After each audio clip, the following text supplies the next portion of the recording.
I get young children, as young as 11, 12 years old, 13 years old, because of social media, they hear these statements all the time. And unfortunately, the media now is flooded with topics on sexuality from a very, very young age. So I get these questions asked, and I'm sure you as parents will as well. She says, or they say to me, what is a crush? I have a crush on so-and-so. Kids as young as grade 1 say, I have a crush on so-and-so. And today I even got asked by some young girls at the school, quite young, maybe 10, 11, 12 years old, what is a crush? Is it halal to have a crush? So let's first of all understand, what is a crush in the English language in the Western society? What does it mean? So if you look up the dictionary, anything, the Oxford or the Merriam-Webster, or you look up the Cambridge or the any kind of English dictionary, and you'll find a similar meaning, which means a crush is a strong and intense feeling which makes you think that you like someone, but it is temporary, and usually you like someone who you know is highly unlikely you will ever be with. This thing called a crush can take you into seriously dangerous areas from an Islamic perspective and from an emotional, mental perspective. People with crushes can get obsessed with their crush. It can sometimes be a celebrity, religious or non-religious. It can be someone at school because they got interested in what they see on social media, let's say a particular hairstyle or a particular look, and they go to school and they see that boy or that girl who looks like that person they saw on social media, and they find that he or she is my crush. Sometimes they have some interests that they find that maybe they have the same as them, and then they say, I've got a crush. This thing can be obsessive, and a person can turn into a stalker. They can follow that person, look at their social media page. They can, every time they're around, they act different, they act weird. Some of them, if they come on a tram or by transport, they'll probably go and deliberately wait outside the school, probably unsupervised, and then wait for the particular tram, particular transportation where they know that crush is going to be on, or they'll wait out school and wag, or they'll do a lot of things that really makes them misbehave just for their crush. It can lead you to obsession. They can stop eating, they can stop drinking, they can stop sleeping if they get too much and follow this desire of a crush. So brothers and sisters, it is a dangerous thing. Crush means it truly will crush you if you follow that desire. However, brothers and sisters, please understand me.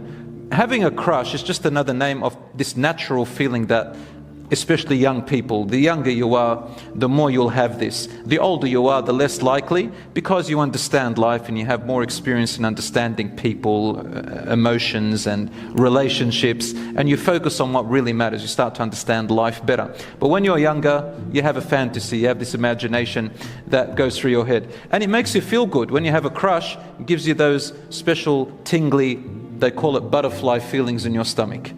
Okay, I'm even sure that some older people have felt that when they got engaged and they had some interest. It's very normal. So these girls asked me, boys don't usually talk about it, but they even have crushes, they just don't know what to call it. Girls are very smart with wording, so they know what they're saying, and they, mashallah, they ask these questions. So having a crush is sometimes out of your control. It's just a feeling that comes to you. The community, your friends talk to you, what you see on social media affects you, and so you feel, oh, I like that boy, I like that girl. So that feeling, if it's out of your control and it just came to you, it's not a sin, it's not haram, but acting on it becomes haram, acting on it. So if you follow that feeling of crush, because it's kind of a romantic thing, right? I like that boy, I like that girl, romantically. And they think it's called love, but it's not love, right? And especially if they're very young, they're not ready for marriage. They don't know what marriage is, they don't know what relationships are. So they're exploring. We got to educate them, for parents to sit with their daughters and their sons, to tell them what is a crush, define it to them, tell them why it's not good to follow in that feeling in Islam, because it's going to make you, it's going to break your heart, it's going to hurt your feelings, it's not real, it's a fantasy, right? It's just something that doesn't really exist. And what happens is that it lasts for about a few weeks to 2 months, some people even to 4 months. These girls said, how long does it last? I said 6 months, just in case. And inshallah, it does go away.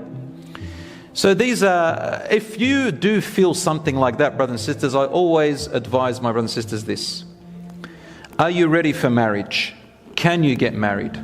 Can you go and start the process and, meet the family and ask for her hand? And it doesn't have to be marriage straight away, but can you get engaged? Are you ready to meet people to get married? Are you old enough? Are you mature enough? If all the answers are no, then know that all you're doing is that you're torturing yourself if you follow the feelings of liking or having a crush. Okay?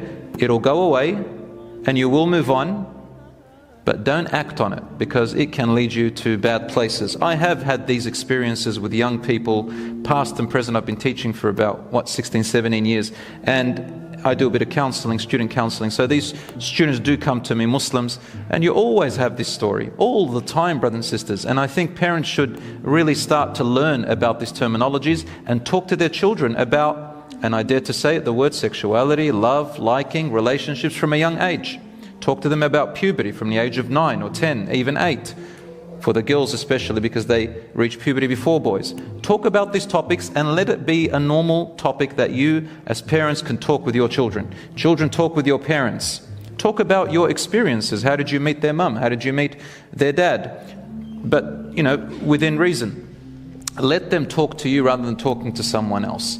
I know a brother who I learnt this from.